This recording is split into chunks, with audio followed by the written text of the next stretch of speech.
G'day humans, Chris Stead here. Day 19, wrap.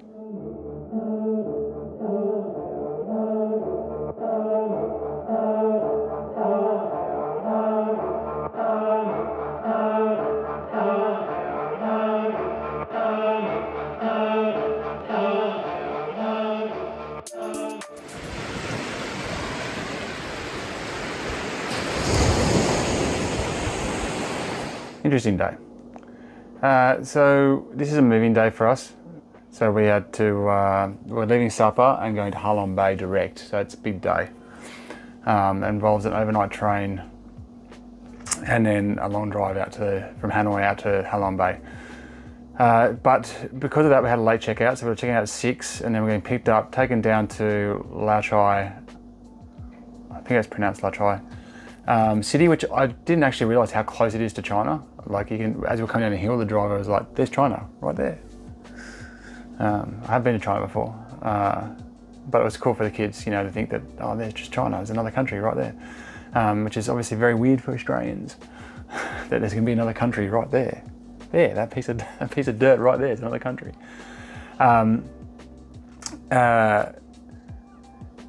Yeah, so we had kind of this whole long day, and if you looked at my previous episode about the frustrations that I had on day 18 with Fansipan Mountain, which was this most incredible place, but we had literally the worst weather you could probably get up there outside of snow. And one of the frustrations I had that day was that we had a spare day up our sleeves. Like I knew we had the whole of the next day, and I said to the guy, "Well, I don't think the weather's very good, we should wait and go the next day." And he said, "Don't worry about it, it's fine at the top of the mountain," which was incorrect. I don't know where he got the information, I don't know why he said it. It was just wrong by a country mile. And yeah, so it kind of ruin's a too strong a word. It was still fantastic. But it just, yeah. It was a once in a lifetime opportunity, and we could barely see in front of our hand in front of our face. Anyway, so the next day, which is this day 19, which I'm doing this recap of, we got up in the morning again and we had the whole day, so we just chilled out, and we thought we're going to go to Cat Village. So Cat Village is kind of like, we got warned that it was super touristy now, and we walked down there, and it's a weird walk out of town, right? It's like there's one or two random signs, you got a Google map, there's no pathway, no walkway, just kind of walking in the traffic. We actually came across a whole bunch of excavation site, had to go underneath like 30-ton diggers that were swinging around grabbing stuff, and we're trying to run through the gap, which you just, and if you try to do it in Australia, you just get shot. But we did it, got through. That was a bit of an adventure. We were trying to walk down to Cat Village from the central Sapa, and that's the road. This is the one that Google sends you on. It's the road that all the signs send you on. You dug the whole thing up, they got diggers in it. And you get there and there's some guy just points to you to go back. And we're like, well, we're not doing that. In the end, we just kind of walked underneath the digger arms and got our way through. Yeah, it's just, there's tourist after tourist after tourist walking down from the centre, and there's no signs, there's no nothing. And then you get down there and the road's completely blocked. And I can't see another way to get down.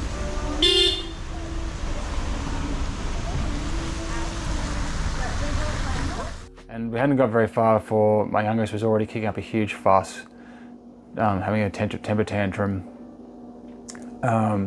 which by the way wasn't his style before he left Australia. This is just like this thing that's happened. And then, it was pretty misty and cloudy in the morning, and then it just started to clear and clear and clear, and I'm just like, oh man, and then all the sun came out, the blue sky came out. I'm like, oh shit, like I've got to jettison, I've got to get on a bike and get up the hill and try and catch this Fansipan Mountain now that I can see it. Like it's going to cost me stacks of money. Like it was $60 something, $70 per person to get back up there. But I didn't know when I was next going to be in the country, if ever again. And I just wanted to make the most of being. I didn't want to miss it. But then at the same time, we're like by this stage where we've walked like 2 kilometers down the hill to Cat Village.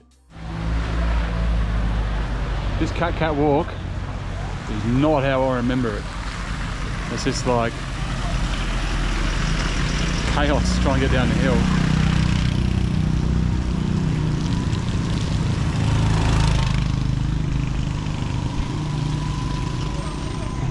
I mean, it's cool, but... And then we got to Cat Cat Village and there was an asking price, which I hadn't expected because there wasn't one 14 years ago that I can recall when I last went there. It was this kind of tiny little village and it had like, you know, my memory of it is bamboo pipes with water just tearing down them and then like little wheels and just redirecting water. And I just remember this being fascinated by how the local villagers had manipulated the water to basically just feed the whole entire town through just intricate connection of pipes and wheels and diversions, and it was just so cool. It was like being in like almost like a playroom, and I really wanted the kids to see that. And then we got down there and it was like an asking price to get in there, and it was significant. Like I think it cost us $50 something Australian, 50 yeah, to get in there. And I'm like, really? I didn't see that coming. And then on top of that, there was, all three of my kids were over 130 centimeters, which is their designation of whether you're an adult or not. So we didn't get the kid prices for anything. And I'm like, oh, you know, okay, well, we're here, you know, like it's just money at the end of the day, like let's go experience this thing. And then the first 600 meters of the walk, like pretty much 4/5 of the descent into Cat Village was just wall-to-wall shops. Like it just wall-to-wall, like not a break. You couldn't even see any of the village. You couldn't see any of the pipes. You couldn't see any of the wheels. You couldn't see anything except for shop after shop after shop after shop after shop after shop. And you're just walking downstairs and you walk around the next corner, it's just shops as far as you can see. And you walk around the next corner, it's just shops as far as you can see. And I was like, oh no, what is this become? And then it's not what I wanted to show the kids. We've almost finished the walk through Cat Cat Village and we've literally not got out of the shops. Shops from the top to the bottom. Can't see anything except shops. And there, you know, this stage we've been walking for like an hour and a half, 2 hours just to get down there, and the kids are rat shit. And I'm just looking up at the sky constantly, just going, oh man, there's blue sky. There's blue sky. I'm looking up at the mountain. You know, I can see the whole cable cars come out, which we couldn't even see out of. You couldn't see out of the cable car at all when we did it, and the whole thing's visible almost. And you're just like, oh no, like I should be up there. And so anyway, the point of the matter is, I just didn't live in the moment at all. Just too quickly going to the dark place, and I just can't keep my mouth shut about it. That's the problem. What do you reckon, Jazz?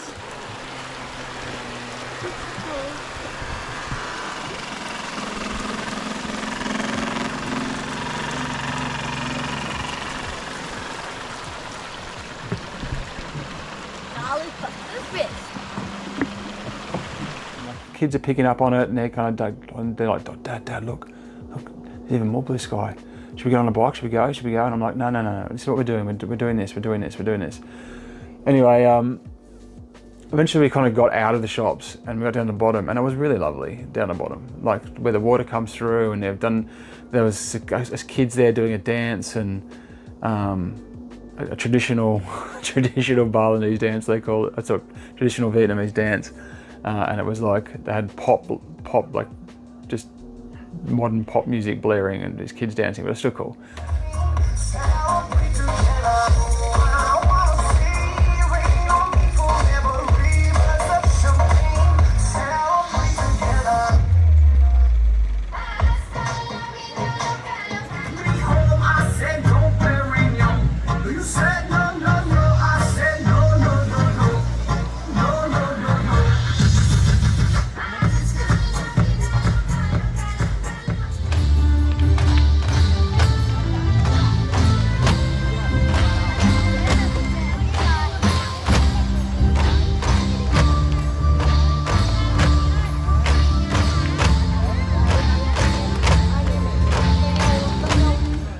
And we had to feed, and it was really beautiful down the bottom. Like it was kind of magical, especially because the sun came out, and you know, all the clouds lifted, and you could see mountains everywhere and everything. So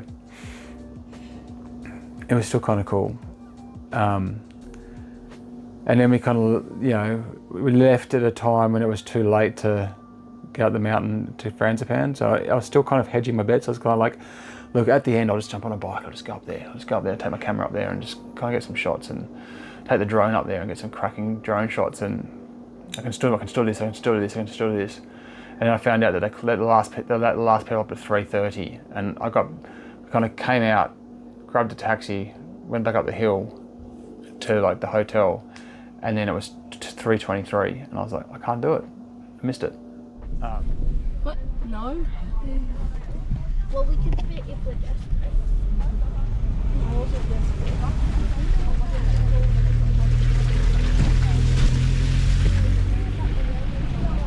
I went, okay, I've got to chill out. I just got to get my head into the right spot. So we had 2 hours before we were getting picked up, and I went and got a massage, and it was okay. It wasn't fantastic, but it was okay. And I was really worried I was just going to eat my brain out the entire massage, but I wasn't. I'm not relaxed, and it was good. And then we were supposed to, the train didn't leave till 9:30 at night, and it was 45 minutes away from Sapa, roughly. And they were like, well, we'll pick you up at 5. I'm like, 5? What are we going to do, you know, at the train station for 4 hours? And I'm like, no. And he goes, oh, well, at least 6. And I'm like, why so early? Like, that's 2.5 hours, you know, like, sorry, by the time we get there, we're going to have to wait 2.5 hours. Rather than wait in the hotel here, or be able to walk around Sapa. And they convinced us to get in the car and go. And then we got down there, they drove past the train station and drove to a restaurant, which was the most expensive restaurant in town, and dropped us off there. And I just realised that, you know, this is pretty standard with tours and groups, that when you're going overseas, that they get cutbacks or, you know, kickbacks, sorry. So they drop you off at a certain store and they get money. And that was all it was all about. That's why they wanted us to leave early. Again, not because it was in the best interest of us. And so they dropped us off at this restaurant, and I was just like, God damn it. Why didn't I see this coming? And just dumped us with all of our bags, and just on the street, like, you know, I don't know, 150, 200, 300 meters from the train station at this restaurant. And then I just, you know, it was just re-triggered just all my annoyances I had with this tour company, and I was just like, got the shits. Anyway, we're not just eating there anyway. And okay, what's the deal here? Heads is not train, tails is cook. Tails. Oh, Yeah. We've okay, all so got to do it. So it's because two- there's 5 of us. two for food court, 1 for not train. So What's Jazz, the if you get food difference? court, Come on, Jess.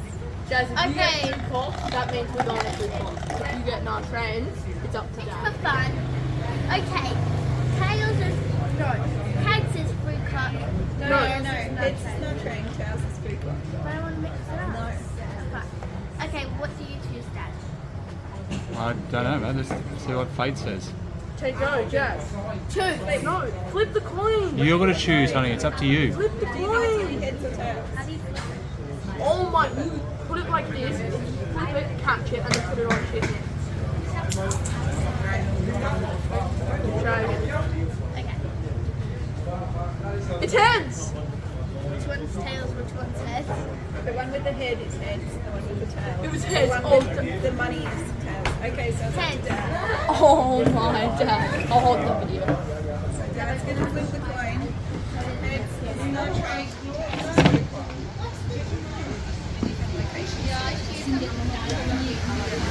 Oh my. It's just not right. Heads is no train, tails is food court. Okay, we have a destination.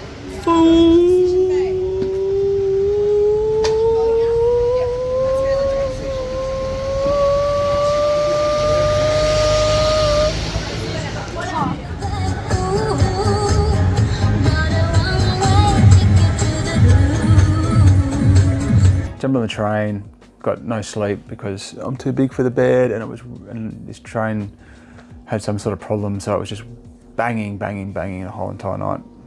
So I didn't get any sleep, either my wife, the kids slept okay.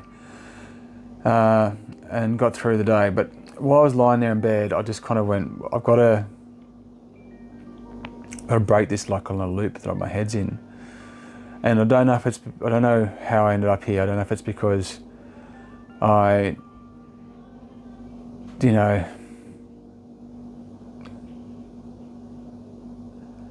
it's just been a big year, and it's been a full-on year, and it's just made me feel like there's this weight on every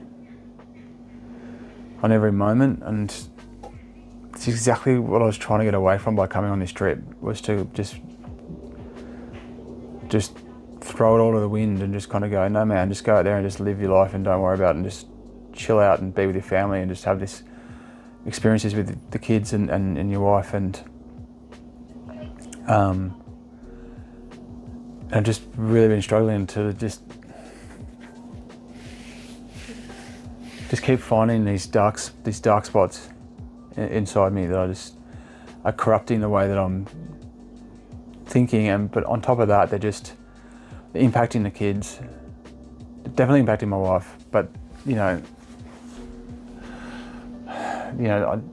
don't want the kids to be like that, and I don't want them to take on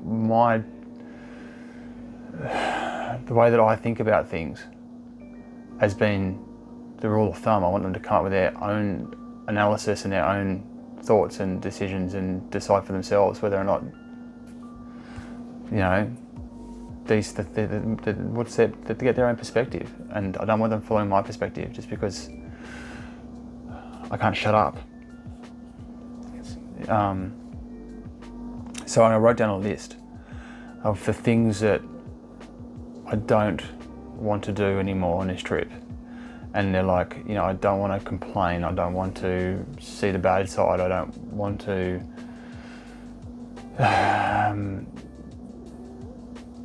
overthink things. Like, I'm just trying to remember it, and I've written it down, that's why I wrote it down. I want to put the kids first, and the last thing was I just want to be happy, because I'm not being happy.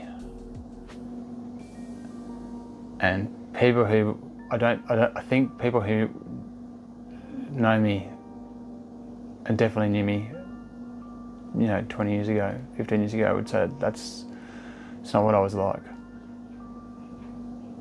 And that's my mission, for all of us, is to be happy. So I've written those down, and I'm going to talk to the kids about it and just take them through it, because I just want them to, I just want to treat them with enough respect and of their intelligence that they can understand that,